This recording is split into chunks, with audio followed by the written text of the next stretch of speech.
নমস্কার বন্ধুগণ, আপনারা দেখছেন বাংলা চাই। 27 তারিখ কবে আসছে সেটার অপেক্ষায় আছি।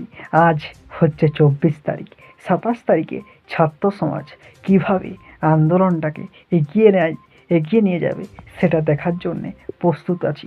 মুখ্যমন্ত্রীর গদি কি তারা নড়িয়ে দিতে পারবে সেটা দেখার জন্য প্রস্তুত আছি। আমি হয়তো সেখানে উপস্থিত থাকতে পারবো না, তার কারণ আমি শরীর অসুস্থ অবস্থায় আছি গত 1 মাস ধরে। তার জন্য ভিডিও ঠিকঠাক করতে পারছি না, কিন্তু ফোনে অন্তত দেখতে পাবো, মানসিক শান্তি হয়তো তারা পাবো যে এতদিন ধরে একটা ঘটনার পর আন্দোলন যে জিনিস ছাত্র সমাজ করছে, এটাই সবচেয়ে বড় জিনিস।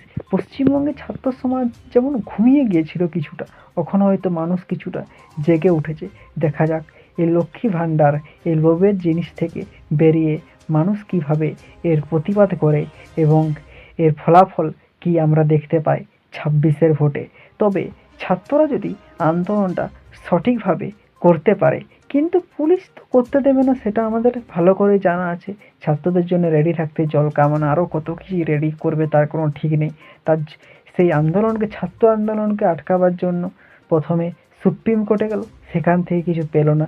তারপর আবার রাজ্য সরকার হাইকোর্টে গেল, হাইকোর্ট সেটাও টাটা বাই বাই বলে দিল, কোনো কিছু সমাধান হয়নি।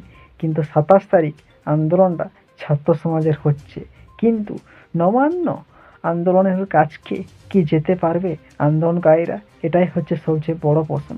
ছাত্রছাত্রীরা কি আন্দোলনটা করতে পারবে, না পুলিশ তাদেরকে ছত্রভঙ্গ করে দিবে? এটাই দেখার বিষয়। না পুলিশ তার আগেই আটকিয়ে দেবে।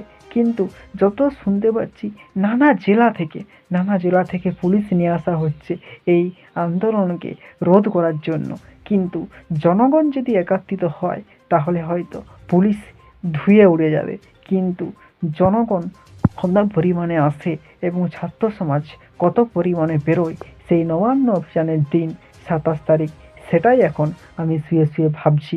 এবং যদি প্রতিবাদটা জোরদারি হয়, তবেই সত্যি আমরা পশ্চিমবঙ্গবাসী সবাই একটু মানসিকভাবে হলেও শান্তি পাবো, যে এতদিন পর আমাদের যুব সমাজ জেগেছে, মানুষ জেগেছে, অন্যায়ের বিরুদ্ধে লড়াই করছে। এটা আমরা দেখতে পাচ্ছি এই মুহূর্তে 2024 সালের এই ঘটনাকে কেন্দ্র করে। এই প্রতিবাদটা আগে হয়তো থাকেনি পশ্চিমবঙ্গের বুকে, কিন্তু এই ঘটনার পর মানুষের যে নবজাগরণ ঘটেছে সেটা আমরা দেখতে পাচ্ছি। এরপর কি হয় সেটাই দেখার বিষয়। 27 তারিখে আমিও অপেক্ষা করছি, আপনাদেরকেও অপেক্ষা করতে হবে অবশ্যই। কিন্তু আমার শরীরটা একটু অসুস্থতার জন্য হয়তো কলকাতায় আমি যেতে পারবো না, তার কারণ আমার বাঁকুড়ার বিষ্ণুপুরে বাড়ি। পারবো না, শরীর অসুস্থ থাকার কারণে বিছানায় শুয়ে শুয়ে ভিডিও করতে হচ্ছে। অনেকদিন ভিডিও করতেও পারছি না, গ্যাপও হয়ে যাচ্ছে। তো যাই হোক, আমার সাথে যারা যোগাযোগ করতে চান তারা 9883 9450 73 নাম্বারে যোগাযোগ করুন। ভালো থাকবেন, সুস্থ থাকবেন, দেখে থাকুন বাংলা চাই।